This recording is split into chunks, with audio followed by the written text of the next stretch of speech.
A gunman opened fire Monday night at Michigan State, killing 3 people and injuring 5.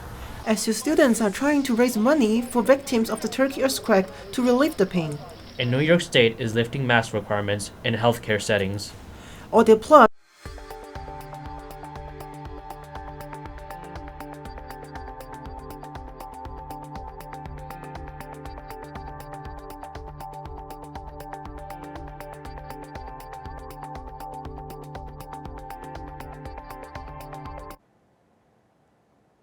Good morning. I'm Cyril Cray. Thanks for joining us for Mornings on the Hill. And I'm Yoki Tam. Here's a look at today's top story. And we start off tonight's show with sad news. On Michigan State's campus, a gunman has killed 3 people and wounded 5 in a shooting. Gunshots were first fired around 8 p.m. last night and spanned across 2 buildings on campus. Both buildings were open to the public. The suspect, a 43-year-old man with no affiliation with the university, committed suicide after the shooting. Police say there is no known motive and they are unaware why they was on campus. And the school was located in Lansing, Michigan, is home to over 50,000 students. In campus news, our top story this hour, 10 graduate student senators call for the impeachment of the Graduate Student Organization president. Morning on the Hill reporter Jeremy Lynch joining us live in the studio to tell us more information onto the news. Morning, Jeremy. The Graduate Student Organization president, User Dowdy, has announced yesterday she is being impeached. However, there has been threats of impeachment since January.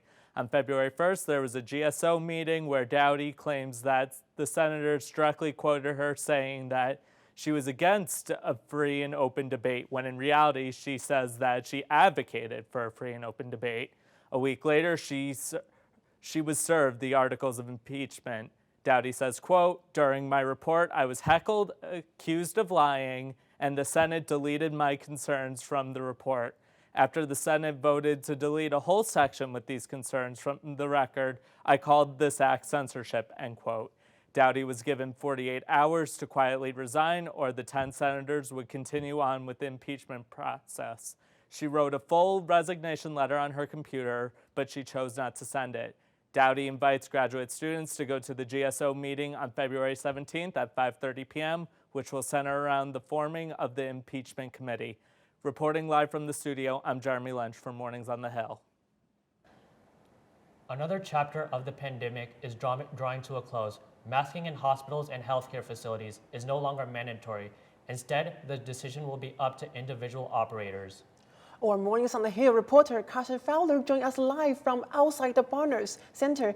Carson, what does it look like over there?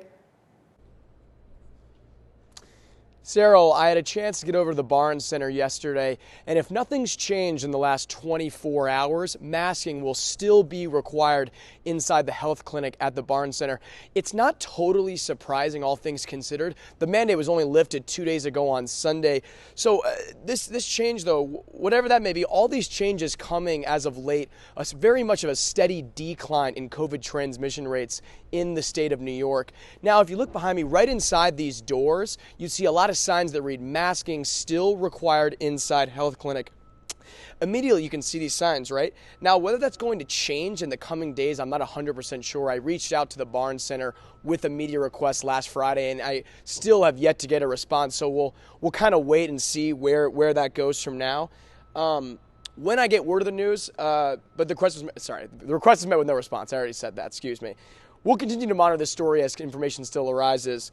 Reporting live for Mornings on the Hill, I'm Carson Fowler. Yoki, what a day it is outside, isn't it? Sorry, it's so warm outside with an enjoyable sunshine now. So our Cole Kurtz is live outside to give us more on today's weather. Cole? Yes, thank you guys. What a day. I'm out here outside the Newhouse School of Public Communications. Sun is shining, 38 degrees. Don't really need a jacket out here, just enjoying the sun on this beautiful February day on Valentine's Day. Really just enjoying it. Probably going to go for a walk later. Really just basking in this sun and enjoying the entire day. Back to you guys.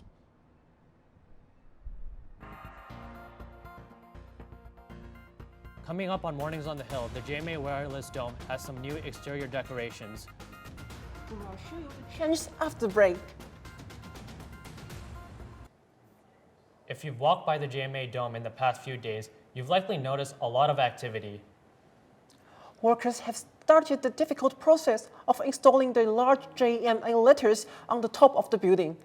The letters are being lifted 200 feet off the ground and will be affixed to the top of the crown truss that holds up the dome roof. The entire sign weighs 35 tons. That's about the same weight as 20 small cars. The first letter to go up is the letter A, which is 47 feet tall, which is a large crane lifts the letter. A separate crane is being used to lift a bucket containing workers who are making the final connections. The entire sign should be in place by the weekend. The impact on earthquake in Turkey and Syria is still going on. Reporter Wanshi Jiang joins us live to tell us how Syracuse is trying to help.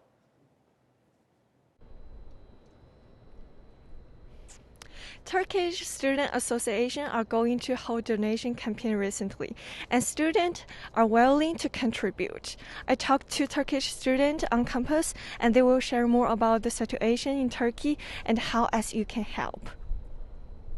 Earthquake death toll in Turkey and Syria tops 36,000, although rescuers are still trying to pull trapped people from rubble. Turkish students at Syracuse University share how the earthquake affects Turkey right now. 15 million people got impacted by the earthquake in Turkey. Population of Turkey is 83 million.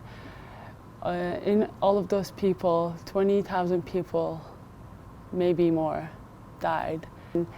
My cousin, who lives there with his 2-year-old son and wife, got impacted at their apartment while they were sleeping. And I talked to him on the phone like 2 times from now on, and they were basically like shaken so hard that they were like, I think we're gonna die tonight. But here in Syracuse, every effort is also being made to help the people in the earthquake. According to Turkish Student Association, SU allows Red Light at Shai Student Center and other places on campus to support Turkey. We're trying to make a longer-term campaign here because the people who have been impacted in Turkey will be experiencing the impacts of the earthquakes for a long term. So all kinds of support and solidarity is welcome. Syracuse community can scan the QR code to raise funds for rescue, shelter, and other helps for struggling people during the earthquake, or also refer to TSA for more on donation campaign. And don't forget to check out more resources you can contribute. For Mornings on the Hill, I'm Wan Shizhang. It's time to check your weather for today. Cole Carson in studio with a look at your full weather forecast. Cole, how's the weather looking now? Beautiful day in central New York, specifically in the Cuse, coming in at 38 degrees as I was just outside basking in the sun. Beautiful day to go for a walk with a loved one, especially on Valentine's Day, but just really enjoying the beautiful weather that we have. Feels like it's a spring day in this winter season. However, if we take a look, Watertown coming in around 34 degrees, Fulton, New York also at 36, humming around the high 30s, low 40s, going to try and get into the mid 50s by the end of the afternoon. But overall, fantastic day and continuing just to try and bask in it. But specifically in Syracuse, we have 38 degrees. Feels like 31 at the moment, but again, it's going to rise as the day goes on, as the sun continues to elevate. Just an overall beautiful day. But as we take a look at the planner forecast for tomorrow, the temperature is going to rise, but also the winds are going to continue to rise as well along with it. If we continue throughout the week, we're going to have some showers later in the week around Thursday and Friday, and then potentially some snow. So hopefully you have your sleds ready and for those showers to come down. But overall, just a beautiful day in the Cuse and excited to continue and enjoy this Valentine's Day. Back to you guys. Thank you. Thank you, Cole. Free Valentine's Day photo shoot is offered by one of the Syracuse students. Polina Shimanova joined us live on the quad where the photo shoot is taking place. Thanks, Yoki. Well, happy Valentine's Day, everyone. While all the couples are enjoying this holiday outside in the beautiful weather, as Kolkers just mentioned, one of the Syracuse students is actually a photographer who was mentioning and capturing their memorable day. My boyfriend and I also got a chance to take part in this photography project, so don't be surprised if you see us in the video. This is a poster at Newhouse offering a free photo shoot for couples. And this is Adonich Christopher, a senior majoring in advertising. I thought it would be a good idea to just put up some posters, see what comes of it. I really wasn't expecting anything, but so far I've done 2 shoots and they've been amazing. And 2 photo shoots down and 3 more to go. Can I have some more movement? Just like you can twirl her or something. Yeah. Nice, yes, that's exactly what I'm looking for.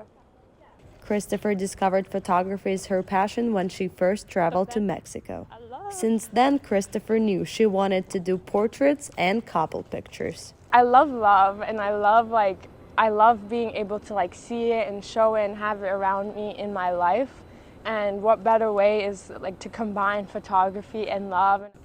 Well, you put your hand on his face, yeah. Nice. Let me get a close-up.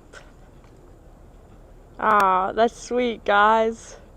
But the most exciting part of this project comes after all the pictures are taken.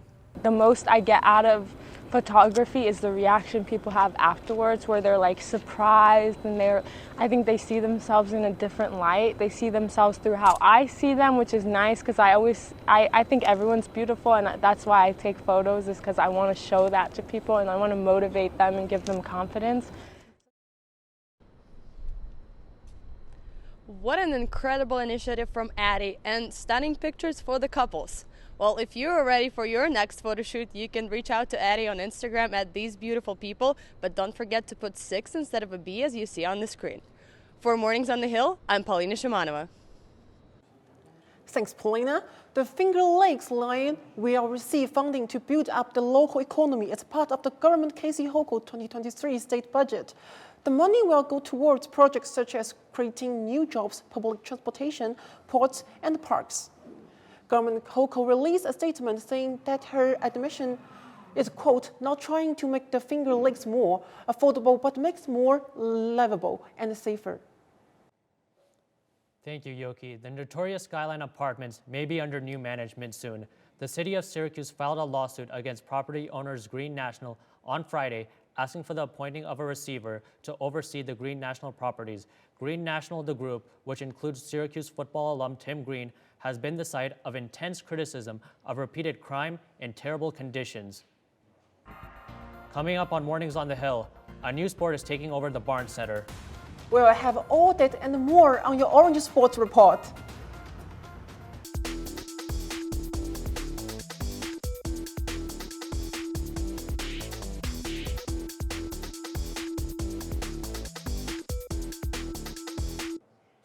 Good morning, I'm Mark Budd with your Orange Sports Update here on Mornings on the Hill.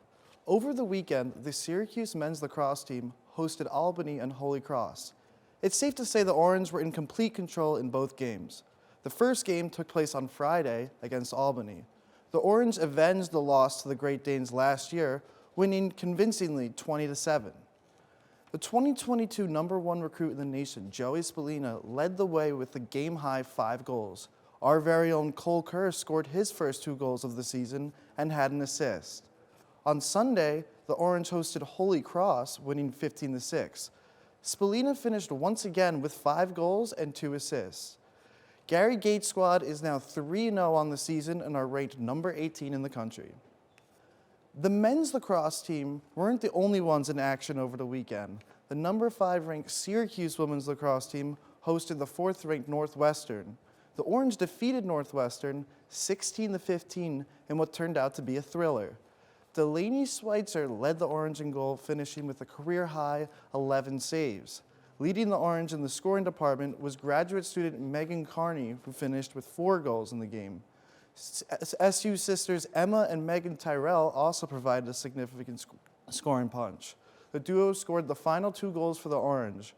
The win moves SU up to number 4 in the country. Coming up for the Lady Orange, they will host the number 2 overall team in the country, Maryland, on Friday at 3 p.m. Our Matt Hassan is live this morning with the story on pickleball. in central New York. Thank you, Mark. Yeah, so what's widely considered one of the fastest growing sports in the world has now found a place at Flanagan Gymnasium at Syracuse University. Pickleball is a racket sport that's considered a mix of tennis, badminton, and ping pong. It involves players hitting the ball back and forth inside a court that's about a third the size of a tennis court. Freshman Spencer Chan got the club going just a few weeks ago, and it keeps growing every week. Fellow freshman Lily Vengo says it's easy to get started for people who know nothing about the sport. A lot of people that went last Friday were beginners. I've never played pickleball before. I played tennis, but if you've never even played it, I mean, everyone here is super friendly. Vengo wanted a laid-back sport to play on campus this semester, and that's why she says pickleball has been perfect for her. I think having a sport to play with other people that you enjoy in the winter is really great. Because I don't know, I found intramurals to be kind of like intimidating because I don't know who's on them, and they weren't really open rec. It was more like we're playing as a team. The club meets on Mondays and Wednesdays from 4 to 8 p.m. and Fridays from 7 to 11 p.m. Yeah, and Vengo says Friday is the busiest day for the club. Last Friday, they had 16 people show up and were able to play 4 games of doubles. Reporting from Syracuse, I'm Matt Hassan for Mornings on the Hill. Still to come here on Mornings on the Hill, we will have the latest on a music legend coming to Syracuse. Stay with us, that story and more just ahead. Welcome back to Mornings on the Hill. I'm Isabel Flores with your entertainment report. We start this morning with breaking news regarding a big concert announcement. Within the past hour, it was announced that Bruce Springsteen will be performing at the Dome this fall, with tickets going on sale next week. He's known as The Boss and typically brings in big crowds. The concert will take place on September 7th and tickets go on sale February 24th. No word on prices, but Springsteen is performing in Texas this month, and for some of his shows, tickets are going for more than $200 each. Rihanna killed it at the Super Bowl halftime show this weekend. Our Mornings on the Hill reporter Cheyenne Johnson is here to break down the iconic performance. Thank you. Rihanna shined bright like a diamond this Super Bowl Sunday, 7 years since she last performed. Rihanna returned to the stage Sunday for the Apple Music halftime show. She performed well-known hits like We Found Love, Where Have You Been, Diamonds, and Work, which was buzzing on social media Sunday. The star delivered a stunning performance and had fans even more excited by another surprise, a baby bump. It has been confirmed the singer is pregnant with her second child with A$AP Rocky after welcoming their first son in May of 2022. Let's hear what Syracuse professor Patrick McDougall has to say. That was awesome. I thought it was a great production. I loved the floating platforms. I thought it was brilliant. I thought it was a great way to even allow the show to go on without, messing with the field so much, because there was so much that was not brought out onto the turf itself. At the press conference on Thursday held by Apple Music, the official sponsor for the Super Bowl halftime show, Rihanna reflected on how the birth of her son influenced her decision to take on Sunday's performance. The singer shared with Apple Music, when you become a mom, there's something that just happens where you feel like you can take on the world. You can do anything, and the Super Bowl is one of the biggest stages in the world.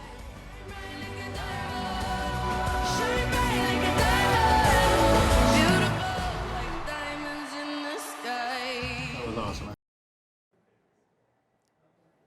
With Morning on the Hills, I'm Cheyenne Johnson. Now, I'm sure we've all been hearing about Valentine's Day all day, but it's kind of a big deal. Well, for some of us. Today, I was able to catch up with our Mornings on the Hill crew to find out what some of their quirky Valentine's Day viewpoints are.